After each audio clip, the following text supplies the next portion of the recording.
Olá, bem-vindo ao canal. Hoje a gente vai dar uma olhada mais de perto nos resultados da Home SA, né? Focando no terceiro trimestre de 2025. Estamos aqui com as informações trimestrais, o ITR, e também o release de resultados que saiu agora dia 21 de outubro. Isso mesmo. Vamos analisar os números consolidados, né? Tentar entender o desempenho de cada unidade de negócio e, assim, o contexto geral da empresa nesse período. O objetivo é extrair o mais importante desses documentos para a gente entender a performance da Home. Perfeito. Então vamos começar pelo lado positivo. O que mais chamou a atenção, assim de cara, foi o crescimento da receita, certo? Ah, sim, com certeza. A receita operacional líquida consolidada no 3T25, ela bateu 349,3 milhões de reais. Isso representa, olha, um crescimento de quase 32%.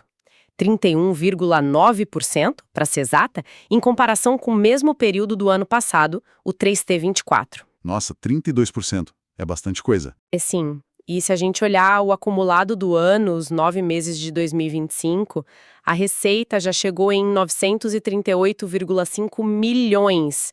Isso é um aumento de 22% sobre os 9 meses de 2024. São números bem fortes, viu? Um salto expressivo mesmo. E, pelo que eu vi aqui, parece que teve uma unidade específica que puxou bem esse resultado para cima, né? É o nosso segundo ponto positivo, o destaque da unidade alemã, a Máquinas Burkhardt plus Weber, a B plus W. Exatamente. A B plus W foi, assim, o grande destaque do trimestre. A receita líquida deles lá na Alemanha, no 3T25, foi de 99,6 milhões de reais. Pode parecer só um número, mas olha, isso significa um crescimento absurdo de 506% em relação ao 3T24. 500%? É isso mesmo? É impressionante. E o interessante é que isso mudou um pouco o perfil da receita da B plus W, sabe? Antes era muito concentrado no fim do ano, agora está mais distribuído ao longo de 2025. E não foi só a receita, a margem operacional deles também deu um salto enorme, 84 pontos percentuais acima do 3T24. Realmente, assim, um desempenho notável. Caramba, mais de 500% na receita e essa melhora na margem. A B plus W realmente se destacou. E imagino que isso também se reflita nos pedidos futuros, que é o nosso terceiro ponto positivo, o aumento da carteira e da entrada de novos pedidos. Sim, uma coisa acaba puxando a outra, né? A carteira de pedidos total da Home, no final de setembro de 2025, alcançou 895,3 milhões. Isso é 18% maior do que um ano antes e também um pouquinho maior, 3,3%, que no final do trimestre passado, 2T25. Então a carteira continua crescendo. O terceiro trimestre somou 388,5 milhões. Isso é quase 17% acima do 3T24, mostra que a demanda continua bem aquecida. E a B plus W, com aquele desempenho todo na receita, ela também foi a estrela nesses pedidos. Foi fundamental. A entrada de pedidos só da unidade B plus W cresceu, pasme, 272% no 3T25 comparado ao 3T24. 270? Isso. Chegou a 153,8 milhões só no trimestre. Com isso, a carteira de pedidos específica da B plus W atingiu 512,6 milhões no final de setembro, um aumento de 35% em um ano. E o legal é que essa carteira robusta, ela reflete a demanda por máquinas de alta complexidade, bem customizadas, sabe? Com projetos que vão ser executados até 2027. Isso dá uma visibilidade muito boa para o longo prazo dessa unidade. Entendi. Então, receita forte, pedidos em alta, muito disso vindo da Alemanha. Mas a Home não é só B plus W, né? O quarto ponto positivo que a gente separou foram as outras estratégias da empresa, de diversificação e inovação. Bem lembrado. A própria administração da Home destaca que essa estratégia de diversificar soluções tem dado certo. Eles citam, por exemplo, o negócio de locação de máquinas. No 3T25, foram 59 novas máquinas locadas. Isso dá 23,2 milhões em valor. Foi um pouquinho abaixo do ano passado, mas mostra que essa frente continua ativa, né? Sim, é uma receita recorrente, imagino. Exato. E o outro destaque é a fintech deles, a Prodis, que foi criada em 2022 para oferecer crédito para os clientes comprarem as máquinas. Desde que começou, a Prodis já apoiou mais de 430 negócios, liberando um total de 167 milhões em crédito. Funciona como uma ferramenta para destravar vendas, né? Interessante essas frentes além da venda direta. Vi também que eles mencionaram a participação na feira EMO, em Hanover, que é um evento super importante para o setor, e a criação de um comitê de sustentabilidade. Mostra atenção a outras áreas também. Bom, mas como nem tudo são flores, né? Vamos olhar agora para os pontos que apresentaram mais desafios. O primeiro deles, que já vem sendo ponto de atenção, é o desempenho da unidade de fundidos e usinados. Essa unidade continua, assim, enfrentando dificuldades. A receita até que cresceu, viu? 12,6% no 3T25 em relação ao 3T24, chegando a 52 milhões. O problema maior está nas margens. A margem bruta caiu mais de 7 pontos percentuais, 7,3 para ser exata. E a margem operacional, que a gente olha pelo EBIT ajustado, caiu 4,4 pontos percentuais na mesma comparação.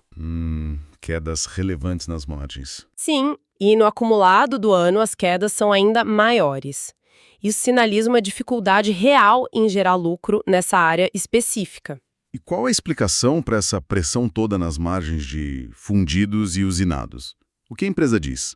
Eles atribuem isso principalmente à desaceleração em setores-chave para essa unidade, como o eólico e o automotivo comercial, caminhões, ônibus, sabe?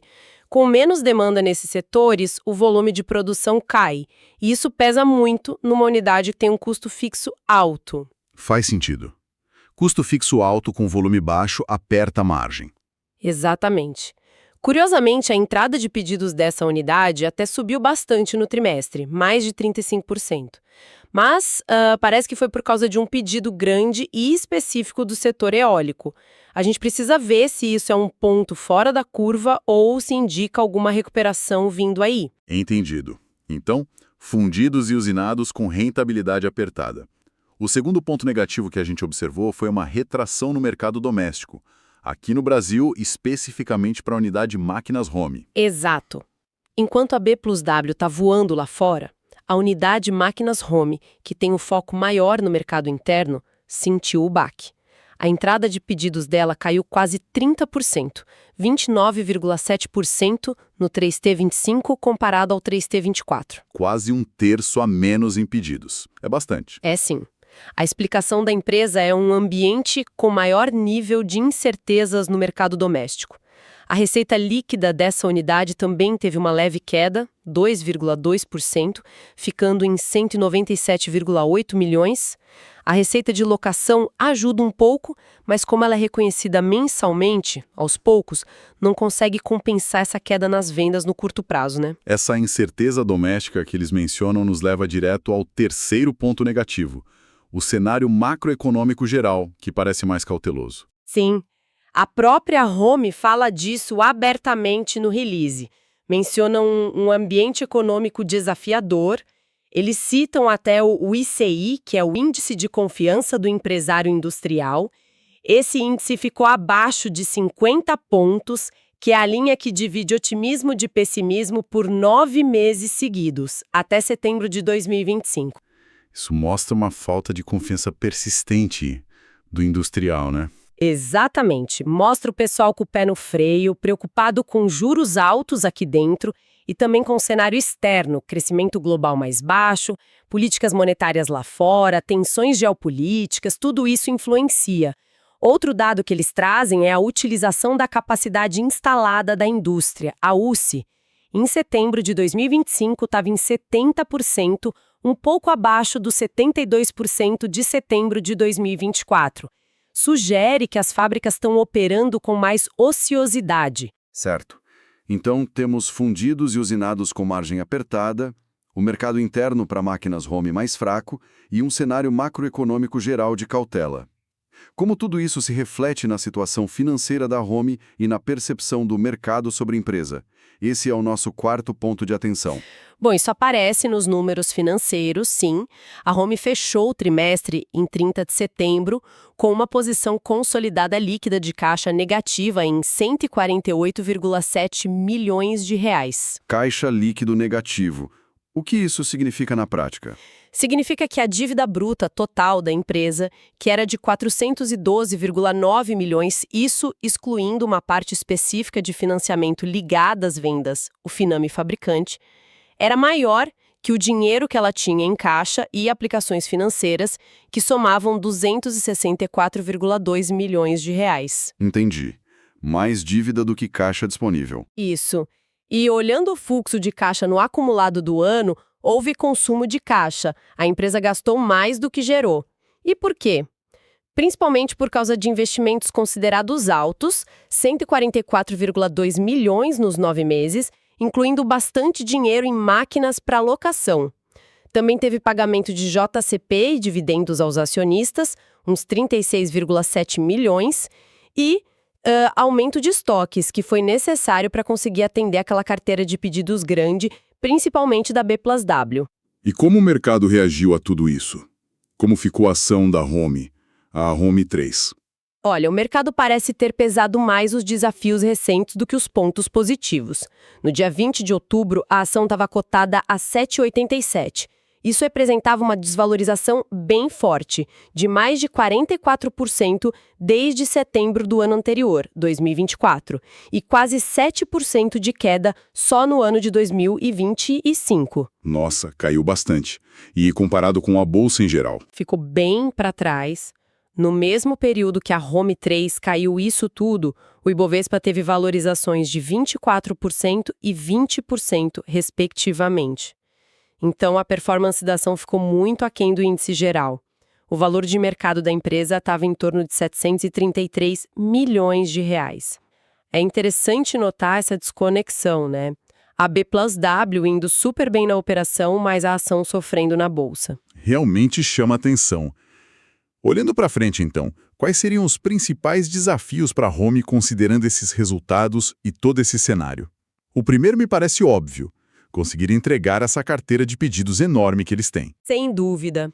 Ter quase 900 milhões de reais em pedidos contratados é ótimo por um lado, mas é um desafio operacional gigantesco por outro.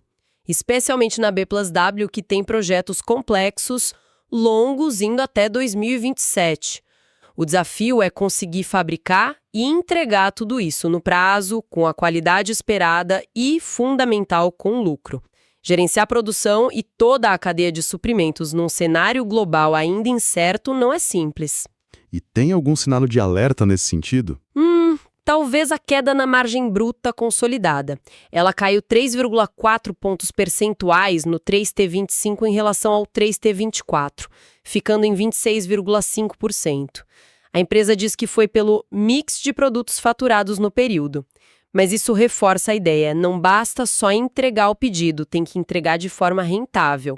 A execução eficiente e lucrativa dessa carteira é chave. Faz todo sentido. Execução é crucial.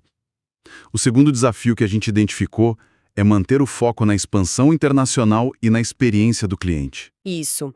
A empresa menciona que está fortalecendo as estruturas comerciais e de serviços pós-venda no exterior.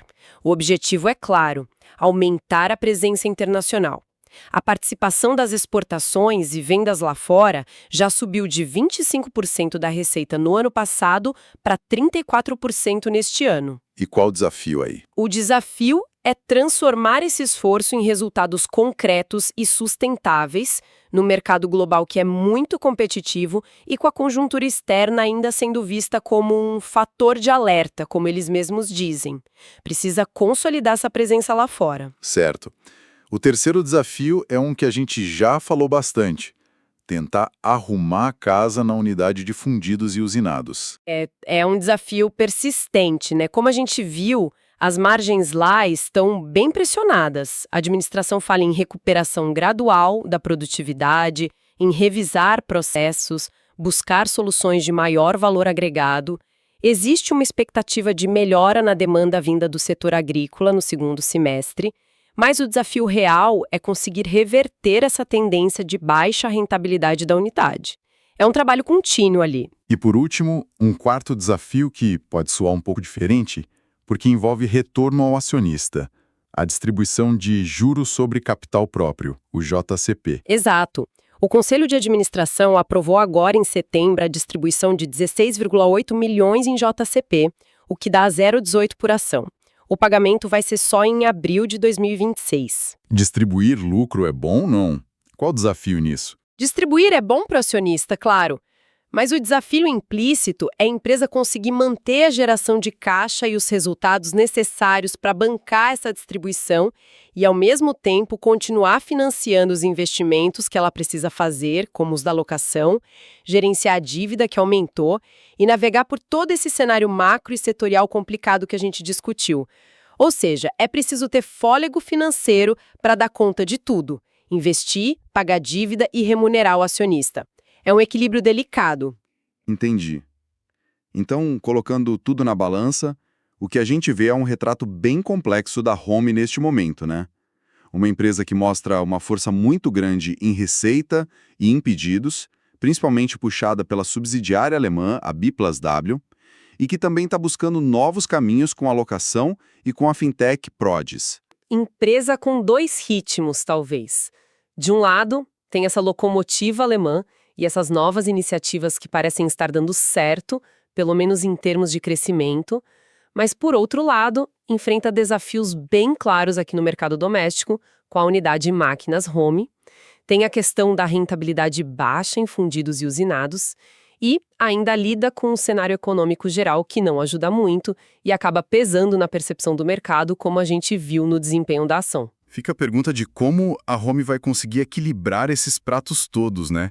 Será que o sucesso lá fora consegue compensar os desafios internos? Essa é a grande questão para acompanhar nos próximos trimestres. A aposta na tecnologia de ponta da B+W e na diversificação parece estar trazendo frutos importantes em termos de receita e carteira futura. A dúvida é se essa força será suficiente para carregar a empresa como um todo, enquanto ela tenta resolver os problemas em fundidos e usinados e lidar com o mercado doméstico mais fraco. A execução daquela carteira gigante da B+W, de forma lucrativa, e uma virada real na rentabilidade de fundidos parecem ser os pontos cruciais. É um equilíbrio bem delicado mesmo.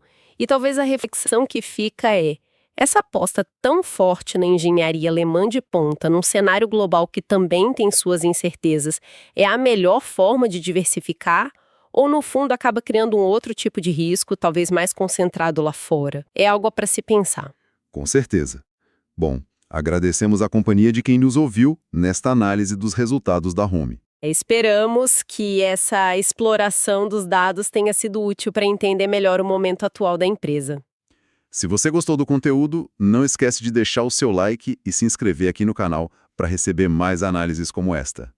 Muito obrigado e até a próxima.